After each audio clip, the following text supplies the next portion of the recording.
Voilà, j'ai trouvé. Écoutez, écoutez ça. Tiers-monde comprend le langage des armes. Elles se plaignent de la hargne des humains qui les mènent. Elles se demandent pourquoi la violence nous charme. Quand le canon est un œil et la balle est une arme.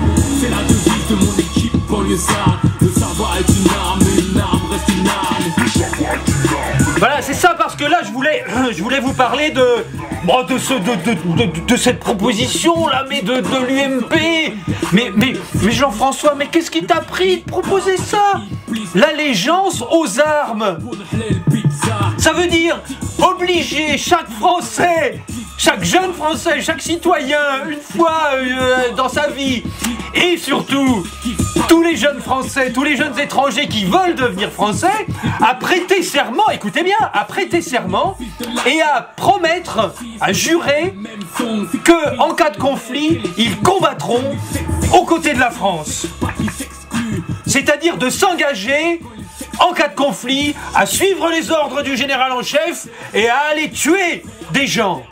Mais non, ah, excusez-moi, là je vais m'énerver, mais non, parce que c'est pas possible, quoi, c'est pas possible, il faut arrêter ça.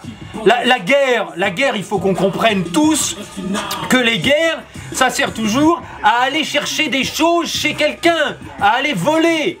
Bon, quand l'ennemi, il n'y a pas d'ennemi. Quand vous avez un voisin, c'est pas un ennemi. Quand vous avez un collègue de bureau, c'est pas un ennemi. Quand vous êtes dans votre famille, vous n'avez pas d'ennemi. Il n'y a personne que vous avez envie de tuer. Ou alors, de temps en temps, mais vous le faites pas, c'est rare. Enfin, écoutez quand même.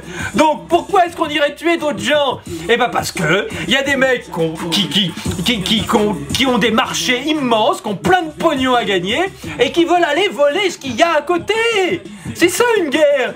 Donc on fait des écoles, des universités, on apprend aux gens qu'il faut défendre la patrie, et le moment venu, on leur dit allez hop, on y va, et ils y vont, et ils vont se faire tuer, et après, derrière, une fois que la conquête est effectuée, les industriels arrivent.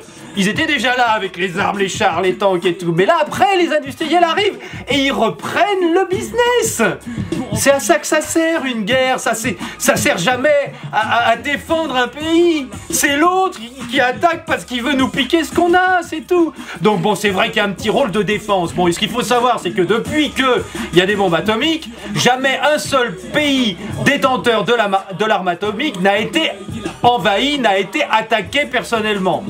Donc il suffit d'avoir une bombe, ou allez bon 10 bombes, c'est-à-dire 1 milliardième du budget de la défense, et personne ne va nous attaquer. Donc voilà, c'est tout. Si c'était vraiment pour la défense, ça suffit. Mais non, la vraie, la seule arme, c'est le savoir. C'est le savoir, c'est la connaissance. Il faut qu'on s'informe, il faut qu'on n'arrête jamais de s'informer, il faut qu'on n'arrête jamais de comprendre, de savoir ce qui se passe. Alors, écoutez les mini-shows, lisez des blogs, regardez sur internet, regardez même la télévision. Des fois, il y a des trucs intéressants à la télévision qui apprennent des tas de choses. Mais il faut s'informer, c'est ça la véritable arme. Alors vous allez me dire, bon, c'est vrai, comment on fait pour s'informer quand on se lève à 8 h du matin et qu'on se couche à 8 h du soir et qu'on a passé 8 heures au bureau et 2 heures dans les trains? Mais ça fait partie du même système. Donc même si vous bossez, même si vous n'avez pas le temps, passez du temps à discuter avec vos amis, avec votre famille, informez-vous, comprenez, essayez de comprendre comment ça marche, comprenez-vous vous-même, comprenez vos enfants, donnez-vous la liberté, le temps de lire, de comprendre le monde dans lequel on vit. Oh nom de Dieu, mais c'est pas possible ça. Il faut qu'on y arrive, parce que là, attention, là, ils sont fous les mecs. Le pognon, les armes, les guerres, non. Non, non, non.